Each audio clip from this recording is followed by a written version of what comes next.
আসসালামু আলাইকুম দর্শক। আজকের প্রসঙ্গ নায়িকার কোমরে নায়কের হাত।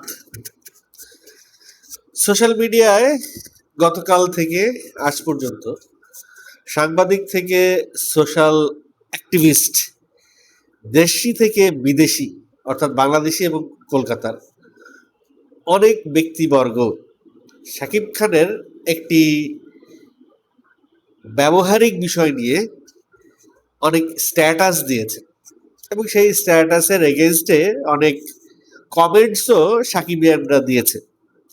কেউ কেউ তো গালি দিয়ে ১৪ গোষ্ঠী উদ্ধার করে ফেলেছে, কেউ কেউ এমনও থ্রেট দিয়েছে, তুই কোথায় আছিস, তোর লোকেশন বল, আমি তোকে ওখানে গিয়ে গেড়ে ফেলবো। সে যাই হোক, আজকে এই বিষয়টা নিয়ে আপনাদের সঙ্গে একটু বিস্তারিত কথা বলবো।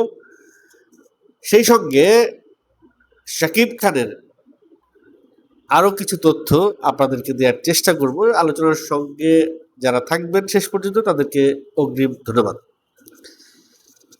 দেখেন, গত পরশুদিন উত্তরা সেন্টার পয়েন্টে প্রিন্সের স্পেশাল স্ক্রিনিং হয়। স্পেশাল স্ক্রিনিং এর সংজ্ঞা আমাকে একজন কমেন্ট করে জিজ্ঞেস করেছে যে স্পেশাল স্ক্রিনের সংজ্ঞা দেন। প্রিয়তমার স্পেশাল স্ক্রিনিং কবে হয়েছিল সেটা বলেন। ভাই, আমাদের দেশে স্পেশাল স্ক্রিনিং বলতে যেটা বোঝায় সেটার সঙ্গে বাইরের দেশের স্পেশাল স্ক্রিনিং মিলাইলে চলবে না। স্পেশাল স্ক্রিনিং বা প্রিমিয়ার শো যেটা আমরা করে থাকি সেটা হচ্ছে গিয়ে সিনেমা রিলিজের আগে একটা শো করি, যেটা ওয়ার্ল্ড ওয়াইড করে, যেটা সাংবাদিক এবং দেশের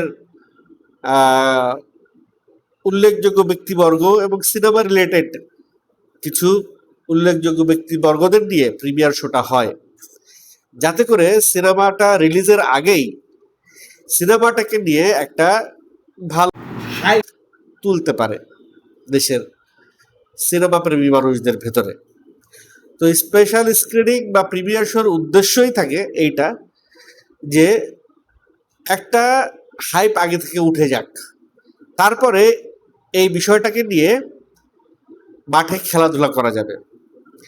আপনারা জানেন যে অতীতে, কতজন জানেন আমি জানি না, অনেকেই জানেন, অতীতে এক অদূর অজপাড়া গায়ে ময়মনসিংহ বা ঝিনাইদহ এরকম একটা জায়গায়, ময়মনসিংহ বোধ হয়, এরকমই বোধ একটা জায়গা, বৃহস্পতিবারে সিনেমা রিলিজ হইতো।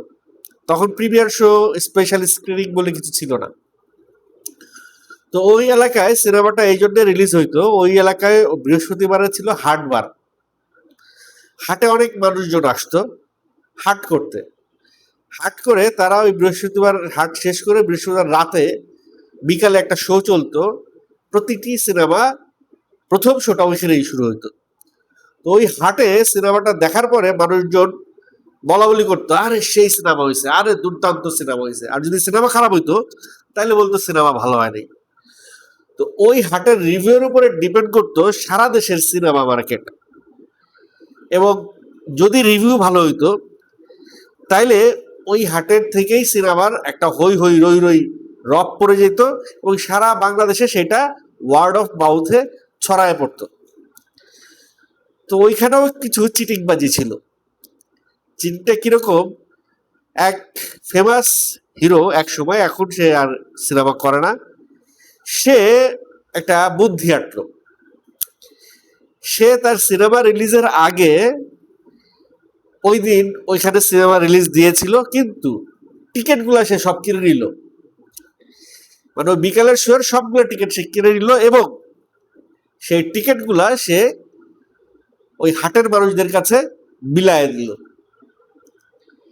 তো হাটের মানুষ কিছু কিছু হয়তো টিকিট, ফ্রি টিকিটে সিনেমা দেখছে, কিছু কিছু ফ্রি টিকিটে সিনেমা দেখে নাই। কিন্তু একটা কথা তো ছড়ায় গেল যে ওই দিন বিকালের শোয়ের সমস্ত টিকিট বিক্রি হয়ে গেছে। এই যে একটা হাইপ উঠে গেল, এরপরে সেই নায়কের সিনেমাটা দুর্দান্ত ব্যবসা করলো সারা দেশে।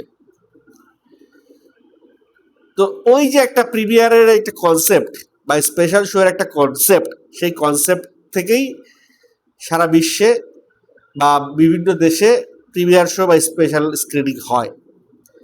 পুষ্পারও স্পেশাল স্ক্রিনিং হয়েছে, যেটা রিলিজের আগে হয়েছে। বলিউডের অনেক ছবিরই স্পেশাল বা প্রিমিয়ার শো হয়। তো সেই জায়গা থেকে প্রিন্সের প্রিমিয়ার শোটা অনেক দেরিতে হয়েছে, কারণ প্রিন্সের লোকজন জানে যে সিনেমাটা জুইত মতো হয় নাই।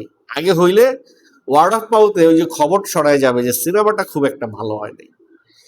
তো দর্শক হলে যাই দেখুক সিনেমা কিরকম হয়েছে, ভুল ত্রুটি আছে কিনা। শাকিব খান নিজেই প্রিমিয়ার শোতে আইসা মাফ চাইছে, সরি বলছে যে এইটা ভালো হয় নাই, খুব একটা মানুষ পছন্দ করে নাই, রিভিউ অনেক খারাপ। তো এই তিনি নিজেই বলছেন যে ঈদের আগের দিন পর্যন্ত সে শুটিং করছে। এই সমস্ত ইনফরমেশন কিন্তু আমি শুটিং কালে আপনাদেরকে আমার কন্টেন্টের মাধ্যমে জানাইছি যে এই সিনেমার এই হাল হচ্ছে, এই সিনেমা রিলিজ হইলে এই দশা হবে। এবং তারা কি ব্যাখ্যা দিলেন যে শাকিব খানের নাকি আগামী 3 বছরের শিডিউল দেয়া, 2 বছরের শিডিউল দেয়া, কোন ঈদে কোন সিনেমা। ভাই শাকিব খানের এক ঈদে 2 সিনেমা আসতে পারে না? পারে কি পারে না? আগে কি আসে নাই শাকিব খানের এক ঈদে 2 সিনেমা? কোরবানির ঈদে যদি সোলজার বা অন্য সিনেমা আসার কথা, রকস্টার আসার কথা থাকে, কোরবানির ঈদে আরেকটা সিনেমা আসতে পারে না? শাকিব খানের এক ঈদে 2 সিনেমা চলে, 2 সিনেমাই সুপারহিট হয় নাই? হয়েছে তো। তো এই ধরনের আজগুবি ব্যাখ্যা দিয়ে তারা পার পেয়ে যেতে চায়, এবং আমরাও সেই এক্সকিউজ গুলা না বুঝে না জেনে মেনে নিই। আজকে প্রযোজকদের সঙ্গে যেসব হল মালিকেরা লস করছে, যেসব হল মালিকরা পথে বসে গেছে, তারা প্রিন্সের প্রযোজকের সঙ্গে গতকালকে বসছে। সেটার ভিডিও ফুটেজ, বিভিন্ন ছোট ছোট ক্লিপ আপনারা দেখছেন। ওটা নিয়ে আমি আর একটা কন্টেন্ট বানাবো। আজকের কন্টেন্টের বিষয় হচ্ছে গিয়ে কোমরে হাত, নায়িকার কোমরে সাকিবের হাত। এই বিষয়টা যদিও 7 মিনিট অনেক কথা বলে ফেললাম, দরকার ছিল কিছু উত্তর দিলাম আপনাদের। যাই হোক, শাকিব খান যে ভারতীয় নায়িকার কোমরে হাত দিয়ে রেখে দীর্ঘক্ষণ কথা বলছে, সেখানে কি কেউ কখনো দেখছেন যে শাকিব খানের হাতটা এরকম ছিল? কোমরে হাত সে দিছে এইভাবে, কিন্তু হাতটা কিন্তু তার এরকম ছিল। ফাইন, এই হাতটা না হলে ওরকম দেখলেন না কেউ। দেখছেন যে সে কোমরে, নায়িকার কোমরে হাত দিচ্ছে, এবং নায়িকা মাঝে মাঝে হাসছে, মাঝে মাঝে মুখ গোমড়া করে দাঁড়িয়েছিল। সেই ফেসিয়াল এক্সপ্রেশন সহ, কোমরে হাত সহ ছবি দিয়ে একটা কি করলেন, স্ট্যাটাস দিলেন যে মধ্যরাতে মদ পান করে হাতের যে কারুকাজ দেখালেন সেটি দেখে বিস্মিত, লজ্জিত। এই ধরনের স্ট্যাটাস বা আরো অনেক কিছু লিখেছে, অনেকেই অনেক কিছু লিখেছে। তো আমার কথা হলো গিয়া যে এই সিনেমায় কাজ করতে গিয়ে ফারিন কিংবা জ্যোতির্ময় কুন্ডু, যার কথাই দুই নায়িকার সঙ্গে শাকিব খানের অনেক সময় কেটেছে, অনেক সময় ক্ষেপণ হয়েছে, অনেক আন্তরিকতা হয়েছে, অনেক কথাবার্তা হয়েছে। আর নায়ক নায়িকার সঙ্গে তো অনেক খুনসুটি হয় সারাদিন সিনেমার মধ্যে। তো তাদের মধ্যে যে একটা বন্ডিং হয়েছে, এক শিল্পীর সঙ্গে আরেক শিল্পীর বন্ডিং, সেই বন্ডিং এর জায়গা থেকে আমরা যদি দেখি যে শাকিব খান ফারিনের গায়ে হাত দিয়ে কথা বলছে, বা জ্যোতির্ময় কুণ্ডুর গায়ে হাত দিয়ে কথা বলছে, বা দুইজন যখন পাশে থাকে, তখন একটু আন্তরিকতা দেখানোর জন্য হয়তো দুই নায়িকাকেই সেইভাবে ধরে। তো এইটার সঙ্গে আবার অনেকে আফরান নিশোর নায়িকার পাশে দাঁড়ানোর ফুটেজও বার করে দেখাইছে যে আফরান নিশো তো ধরে নাই। আবার অনেকে দেখলাম যে আফরান নিশো যে পূজার কাঁধে হাত দিয়ে কথা বলছে সেটাও দেখাইছে। তো কথা হচ্ছে সেটা না, কথা হইলো যার বিয়া তার খবর নাই, পাড়াপড়শির ঘুম নাই। তাই তাসনিয়া ফারিন বা জ্যোতির্ময় কুণ্ডু, এই দুইজনের কেউ কি কোনো অভিযোগ করেছে? তারা কি বলেছে যে শাকিব খান প্রেস কনফারেন্সে তাদের কোমরে বা গায়ে হাত দিয়ে তাদেরকে অপমান করেছে? বলে নাই। যদি তাদের গাটস না থাকে, তারা যদি নাই বলে, তারা যদি এটা সহ্যই করে, তাহলে ধরে নিতে হবে যে কিছু পেতে হলে কিছু দিতে হয়, বিনিময় প্রথায় তারা কিছু পাচ্ছে। তারা স্বেচ্ছায় কিছু দিচ্ছে, তারা ঠিক আছে, তাদের তাদের কোনো সমস্যা নেই। সমস্যা কি? গাত্রদাহ কাদের? গাত্রদাহ আমাদের।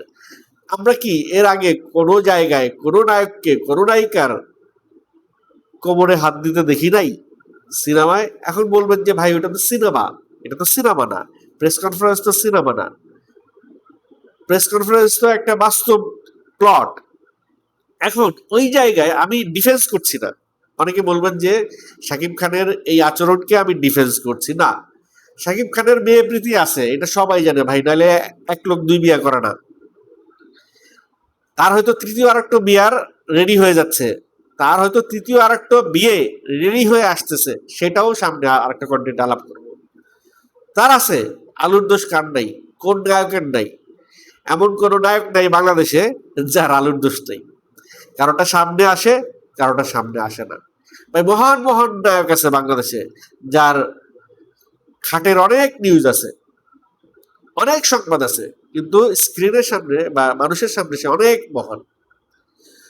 সো তলের খবর যদি বের করতে যাই তাহলে অনেক তলানিতে নামতে হবে। তো শাকিব খান অন্যান্য নায়কের বাইরে না, সেও একটা নায়ক, তারও কিছু নেগেটিভ সাইড আছে, এবং সেইটা মেনে নিয়েই নায়িকারা তার সঙ্গে অভিনয় করে। মাঝখানে পূর্ণিমা একটা কথা বলছিল যে শাকিব খানের সঙ্গে অভিনয় করতে হলে নাকি তার কথা মতো চলতে হয়, তাই তার কথা মতো চলতে না চায় না বলেই শাকিব খানের সঙ্গে সে অভিনয় করে না। এই ধরনের একটা কথা পূর্ণিমা মাঝখানে বলেছিল, পরে আবার সেটা সে অস্বীকারও করছে বা অন্যভাবে ঘুরিয়ে বলেছে। সো এই ডার্টি পিকচার নামে একটা সিনেমা বলিউডে মুক্তি পেয়েছিল, নাসিরুদ্দিন খান আর নাসিরুদ্দিন শাহ আর বিদ্যা বালান। ওইখানে একটা হিরোর ক্যারেক্টার প্রপারলি দেখানো হয়েছে, যে হিরোরা কি করে আর হিরোইনরা কতটুক হিরোকে সাপোর্ট করে। ভাই একটা সিনেমায় চান্স পাওয়ার জন্যে, একটা সুপারস্টারের সিনেমায় চান্স পাওয়ার জন্যে একটা নায়িকা কি কি করতে পারে সেই বিষয়ে আর না গেলাম, কি কি করতে হয় সেই বিষয়েও না গেলাম। এগুলো সিনেমার পেছনের গল্প, এগুলো যদি সামনে আনেন তাহলে আর সিনেমা দেখতে হবে না, ওগুলোই দেখে দিন পার করতে হবে। সো বেশি আর বলতে পারবো না, অনেক বলে ফেলছি, তাও সাহস নিয়ে অনেক কথা বলে ফেলছি, এগুলোর জন্য অনেক কথা আমাকে শুনতে হবে। সো এই বিষয়গুলো যে শুধুমাত্র সিনেমাতে আছে তা না, এই বিষয়গুলো সাধারণ মানুষের জীবনযাপনেও আছে। একজন ব্যারিস্টারের কাছে, একজন শিক্ষানবিশ, একজন মেল ব্যারিস্টারের কাছে একজন শিক্ষানবিশ ফিমেল ব্যারিস্টার অনেক সুযোগ সুবিধা নেয়, আর একজন মেল ব্যারিস্টার অনেক সুযোগ সুবিধা দেয়। এভাবে ব্যারিস্টার থেকে শুরু করে মাল্টিন্যাশনাল কোম্পানি থেকে শুরু করে বিদ্যালয় পর্যন্ত, ইভেন মসজিদ মাদ্রাসাও পর্যন্ত, কোনো জায়গায় কিন্তু মানে ধোয়া তুলসী পাতা না, সব জায়গায় খারাপ ভালো আছে। শুধুমাত্র মিডিয়াকে দোষারোপ করে দোষ দিয়ে লাভ নাই। পৃথিবীতে এমন কোনো সেক্টর নাই যেখানে মেয়ে আছে অথচ কোনো কেলেঙ্কারি নাই। পৃথিবীতে এমন কোনো সেক্টর নাই যেখানে নারী আছে কিন্তু নারী কেলেঙ্কারি নাই। নারী থাকলেই নারী কেলেঙ্কারি আছে, কারণ খারাপ ভালো সব জায়গায় বসবাস করে। আপনি কি করবেন সেটা আপনার বিষয়। তো যাই হোক, আজাদ দিচ্ছে, ভিডিও বড় হয়ে গেছে। তো যেখানে ফারিন আর জ্যোতির্ময় কুণ্ডু কোনো কমপ্লেন দেয় নাই, সেখানে আমাদের গাত্রদাহ করে লাভ কি? খামাখা ফেসবুকে এই সমস্ত কথা লিখে শত্রু বাড়ানোর লাভ কি? শত্রু বাড়ানো বলতে ওই যে একজন বলছে যে তুই কই আসোস, তোর লোকেশন দে, তোর ওইখানে যা গাইতে ফেলাম। এসব ফেক আইডি বা শাকিব খানের কিছু ডাইহার্ট ফ্যান যারা না বুঝে না জেনে এই ধরনের কমেন্ট করে, কিন্তু কমেন্টের পরে কেউ কেউ কিন্তু আবার ভুক্তভোগীও হয়। যেমন অনেক কন্টেন্ট ক্রিয়েটার ডিবি অফিসে গিয়ে মুচলেখা দিয়ে আসতে হয়েছে, মালেক আফসারেও কিন্তু তার বাইরে নয়। সো কন্টেন্ট ক্রিয়েটারকেই যদি মুচলেখা দিয়ে আসতে হয়, তাহলে কমেন্ট যে করে তার কি অবস্থা হইতে পারে একটু ভাইবা দেখেন।